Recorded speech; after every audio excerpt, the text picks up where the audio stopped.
It's an art. দোয়াটা একটা শিল্প। দোয়াটা কি একটা শিল্প।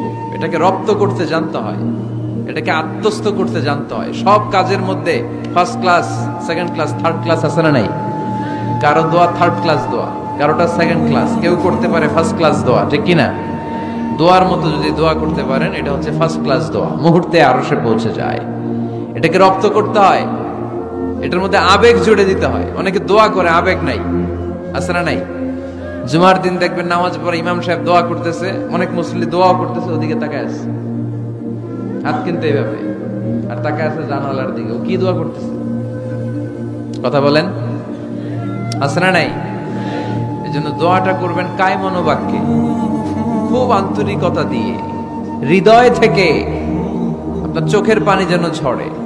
চোখের পানি যদি কোনো দোয়ার মধ্যে পড়ে, আপনি বুঝে যাবেন এই দোয়া আল্লাহর কাছে কবুল।